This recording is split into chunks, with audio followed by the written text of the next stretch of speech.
Now, I've never played any of the other Deus Ex games, so there's going to be a lot of stuff that I don't understand. So please bear with me on that, and if you want to, you can explain to me what I'm missing in the comments. I would greatly appreciate that. Anyway, let's get started.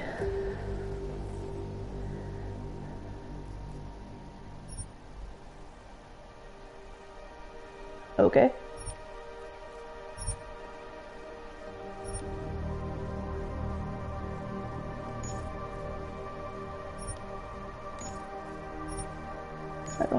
I need... No. Aha! Subtitles. Yes, please.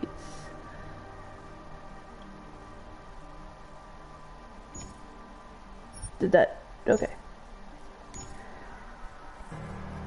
What's this? Let's go to story.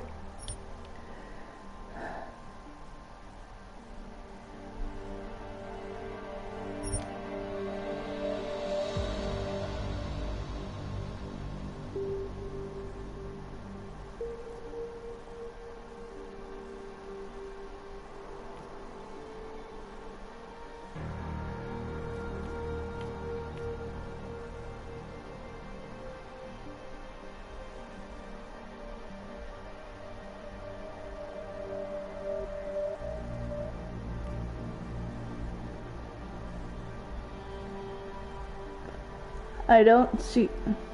No. Yeah, please. It was 2027. Advances in biotechnology were helping people improve their physical and mental abilities to an amazing degree.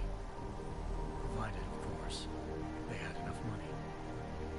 A new breed of people was emerging. Half human, half machine. And in Detroit, at least, not everyone was happy to see it. I'd just landed a job as head of security at Sarif Industries, a cutting-edge biotech firm.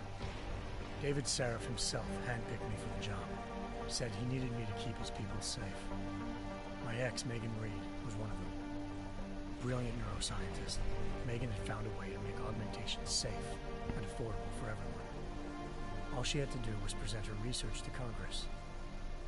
But the night before her big meeting, my security measures failed.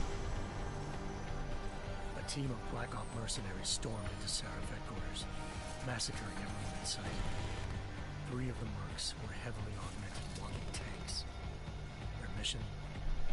Take out Megan and her team. Tried to stop them. Their leader tossed me through a plate glass wall. Last thing I heard as his bullet slammed into my brain was Megan's dying scream. I should have died with her. Only I didn't. High-end military-grade enhancements saved my life. The best augmentation Sarif's money could buy. It took me half a year to get a feel for it. Should have taken longer. But 6 months into my recovery, Sarif Industries was attacked again. This time, by a radical group of pro-human purists. Violent, militant, and fanatically opposed to human augmentation. They claimed to be members of Humanity Front, a non-profit organization that wanted the UN to limit biotechnology research. The thugs broke into Sarif's factory and found machinists working overtime on a top-secret military augment called the Typhoon. Sarif sent me to retrieve it, and when I did, I found one of the so-called purists next to it, wired with cerebral implants, trying to download its classified specs. Obviously, something more was going on. The Aug killed himself before I could question him.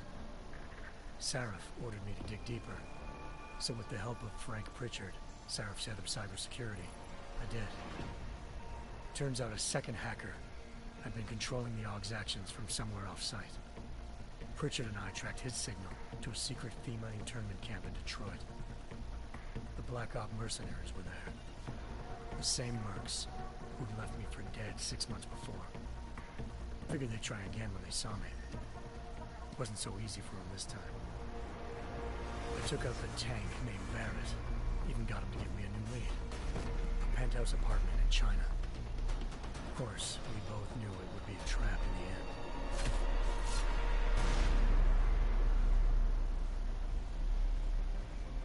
Hengsha Island, China.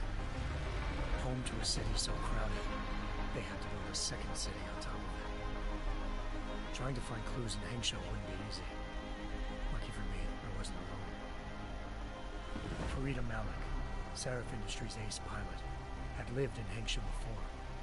A good person to have on your side. She knew enough about the place to get me around. Malik dropped me in the lower city, close to the penthouse Barrett had told me about. Bell Tower Associates, a private security firm under contract to the Chinese government, had agents tossing the suite when I arrived. Just not for the reason I'd been expecting. Turns out the man who lived there was a criminal hacker named Van Bruggen. The same hacker who'd been remotely controlling the Yog in Sarah's factory. Van Bruggen's panicked decision to force the man to commit suicide had been a mistake. Now his mercenary partners were gunning for him, and I needed to find him before they did. Locating Van Bruggen meant playing nice with the Triads, Hengsha's organized crime lords. They had the hacker holed up inside a low-rent capsule hotel. By the time I found him, Van Bruggen had no qualms giving up the woman who hired him. Zhao Yunru, president of the Taiyang Medical Corporation. According to Van Bruggen, Zhao wanted to monopolize the augmentation industry and had hired Black Op mercenaries to destabilize her competition. Sarif Industries was at the top of her list. To prove this, I needed to get inside TYM and grab a surveillance hologram off a server. I suspected Van Bruggen was hiding something when he told me this, but nothing could have prepared me for what I saw. Megan wasn't dead. She and her 4 best researchers had been kidnapped, spirited away somewhere while their kidnappers made it look like they were dead. Desperate to learn more, I confronted Zhao in her penthouse. She claimed to be a pawn in a bigger plan, and hinted at a group so powerful it controlled global interests at a whim. Then she slipped into a panic room and hit the alarm, forcing me to make a very quick exit. I figured Zhao was lying, but part of her confession made sense. David Sarif had been worried about his people. So worried, he'd required all of them to have subdermal locator devices surgically implanted. The GPLs would have been broadcasting the day of the attack. Zhao sent a single call to Picus, the world's leader in global 24-hour satellite news, and turned those signals off. I needed to fly to Picus headquarters in Montreal if I wanted to learn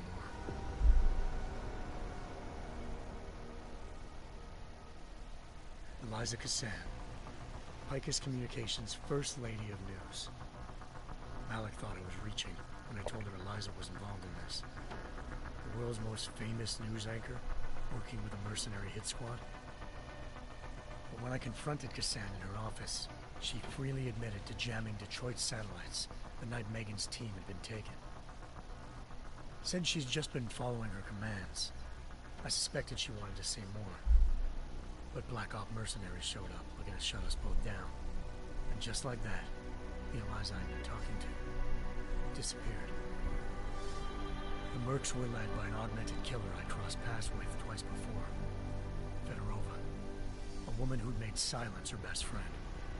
She waited for me to track Eliza's transmission to a secret server room underneath the Picus complex, then jumped me from behind. A deadly fight ensued. I made sure she never moved silently again.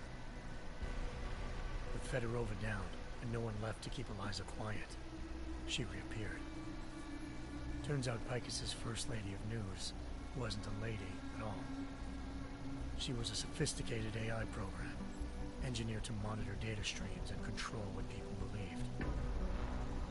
Eliza told me the Mercs had brought in a Humanity Front doctor named Isaiah Sandoval to remove the scientist's implanted tracking devices while Detroit's satellites were down. She also told me to speak to David Sarif if I wanted to learn more. By the time Malik and I got back to Detroit, tensions between normal and augmented citizens had reached a flashpoint. Riots were breaking out in several cities. The UN was being urged to intervene. Sarif was trying hard to convince Hugh Darrow, the inventor turned philanthropist who'd once been a leading proponent of enhancement technologies, to help stop a possible regulatory vote. Seraph had a lot riding on Darrow. Megan's discovery would have given millions of people the chance to evolve beyond their normal human abilities, and at the same time catapulted Seraph Industries to the top of the Fortune 500. According to Seraph, Megan's kidnappers knew this, and didn't want people evolving unless they controlled how it was done. He called his enemies Illuminati, and urged me to keep searching. Determined to do so, I tracked down Sandoval via America's most outspoken augmentation opponent, Bill Taggart, Sandoval's boss and founder of Humanity Front. Sandoval admitted to operating on Megan's team when I confronted him, but said he hadn't removed their GPLs. He'd merely switched them to a different frequency. Pritchard was able to trace one of the signals to China. Malik and I immediately took off in pursuit. Unfortunately, the Illuminati were one step ahead.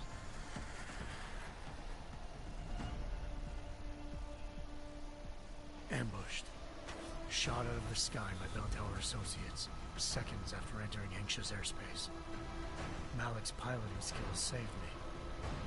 After a tense and bitter struggle, I escaped into Lower Hengsha. The tracking signal I was following led straight to the Triads, or more specifically, to the augmented arm of Tong Si-hung, leader of a gang of augmentation harvesters.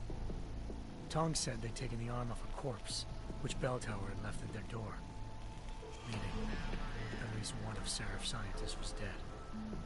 Maybe not the rest of them, though. Tong pointed me to a port used for human trafficking and helped me slip aboard a Bell Tower ship. It was sailing to Rifleman Bank Station, a military base in the South China Sea.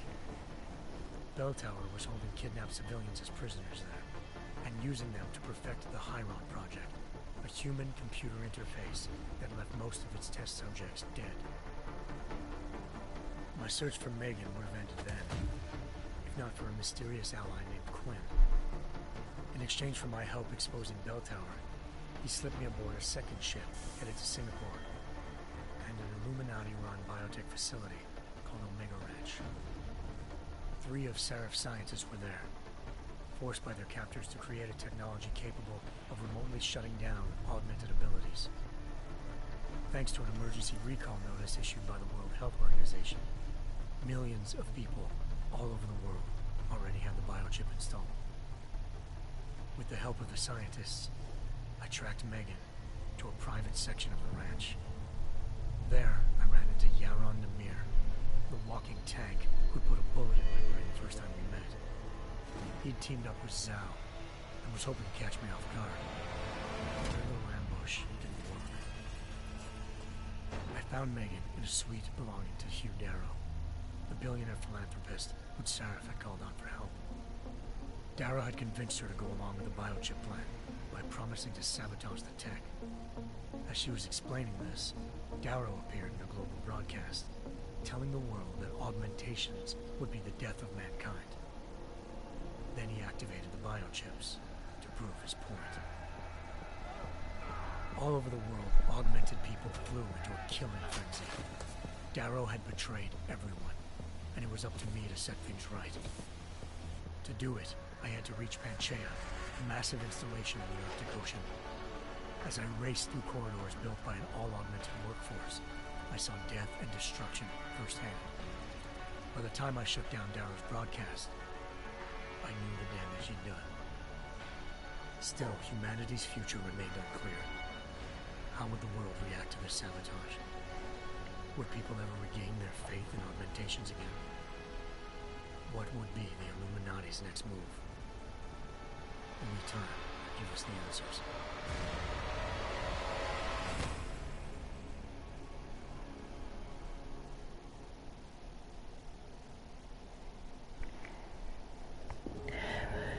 Wow, those are really long intro sequence. I did get to talk for like 10 minutes. But really, the Illuminati, I mean really. And Panchaea.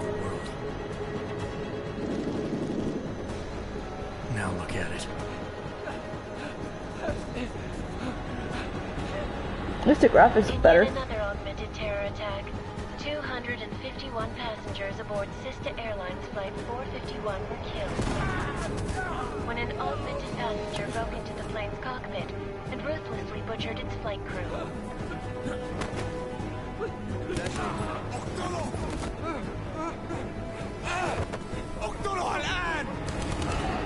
Details recovered from the black box recorder suggest that the man may have been suffering flashbacks to the Og incident.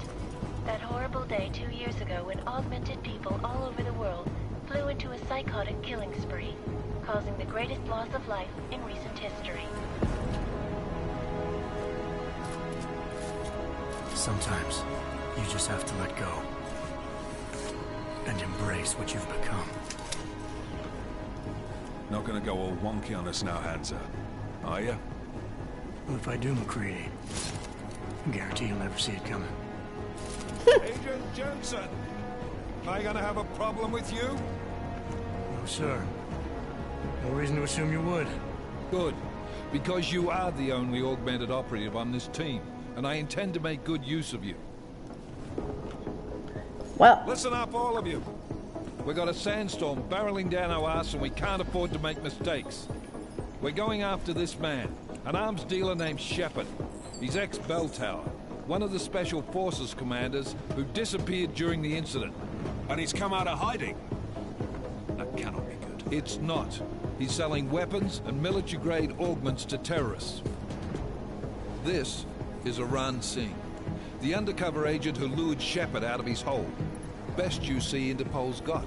For 3 years he's worked hard to get in tight with the Jinn, an Iraqi smuggling cartel that's infected the Eastern Hemisphere like a plague. Last week, our arms dealer sent a message to the Jinn, offering to sell them a shitload of black market merchandise dirt cheap. They told Singh to handle the buy. They're not gonna like it when Interpol disrupts that party. Is Singh's cover really that good? It is right now. We need to keep it that way. This is where the deal's going down.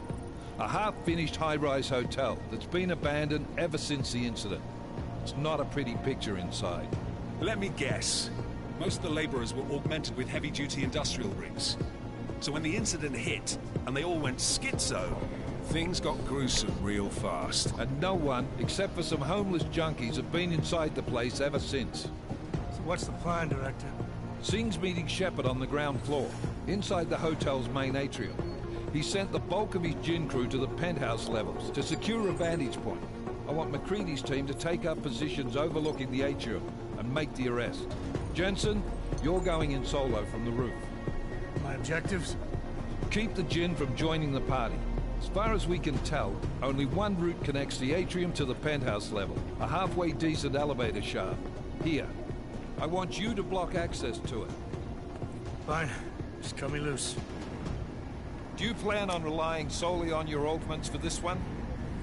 I'd recommend taking a little hardware, just to be sure.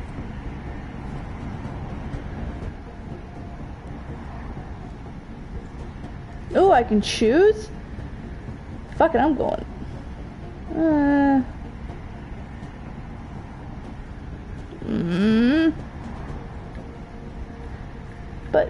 But, fine. We've got a UC in there. Might be easier to maintain his cover if he's not the only one still breathing when this is done. Smart thinking. Yeah, but if anything does happen to him, you'll be telling his wife. After you get out of the hospital, of course. What about range? There's lots of Neither way, wide spaces and high that was good ceilings enough for in you. there, but a number of tight and constrained rooms too. So it's a crapshoot, really.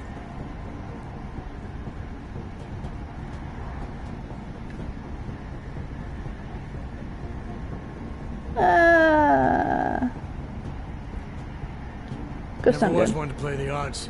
Give me something I can use up close. You got it. One last thing, Jensen. Singh said the Jinn are using some sort of portable Wi-Fi device to boost communications. He's got a better chance of maintaining cover if you disable it. I'll keep an eye out for it. But aren't we on the clock here? You said there's a sandstorm moving in. There is, and we got the intel on this mission at the very last minute. So we're scrambling a little. If it comes to it, your #1 priority is keeping the Jinn out of that atrium. Copy that. Time to put away your happy thoughts, gentlemen. We're approaching the target building. You're up first, Jensen. Let's do this. Wow, the mouse syncing needs a little work. Task Force action. This is Knife Leader. Engage Hush drives and descend to Angels 1-5. Look, I was saying Panchea. I mean, really.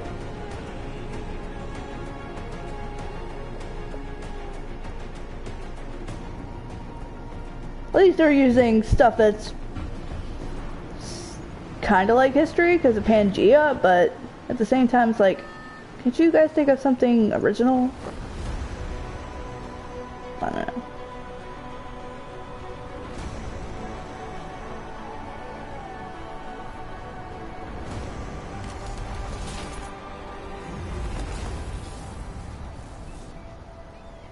Apparently I can use lightning.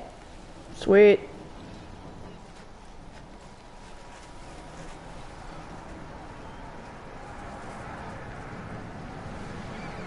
That's a dead body. That is a dead body. Team leader, this is Jensen. I'm on the roof. Solid copy. Move into the building. The access route you need to block is at the far end of the penthouses. And keep in mind, the direct route might not be the easiest one. Roger that. McCready will advise once his team is on the ground. Miller out.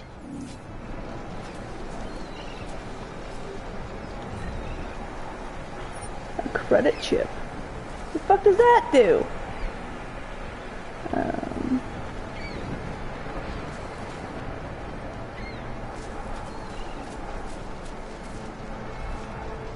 A throwable handsaw.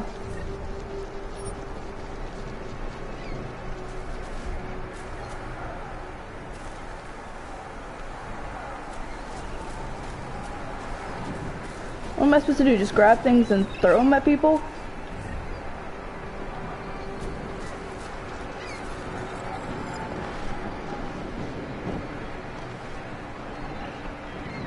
What? Wait. Did that actually hurt me? No? Okay, good. I was gonna say.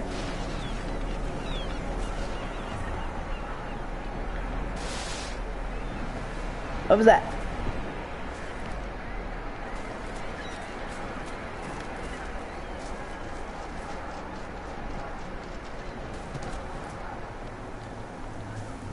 Don't turn on, don't turn on, don't turn on. How? Oh.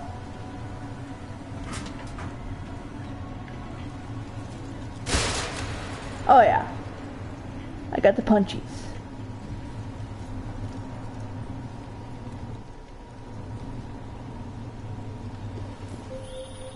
Jensen, we're moving through... Oh, fuck! What's wrong? The Jinn have got a few Jennies up and running. We're gonna have to hack keypads. Should enjoy it, McCready. They have colors and shapes. Just remember, red means bad.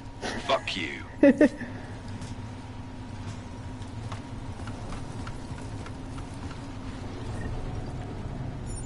A pocket secretary. Okay. Random. But I will not question it, I guess.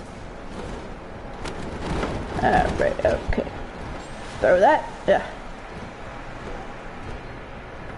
Grab this one. Throw that one. Wow. I threw it so far.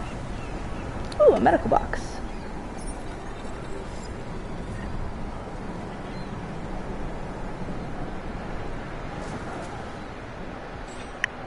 Oh shit, hold on.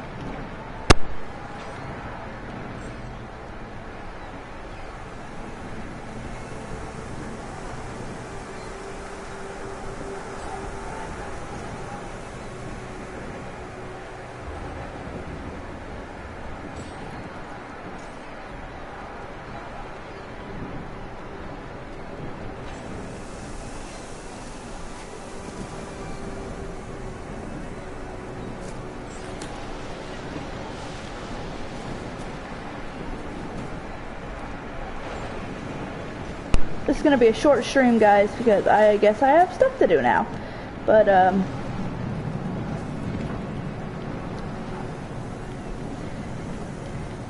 I save it from here? Yes, I can. Alright.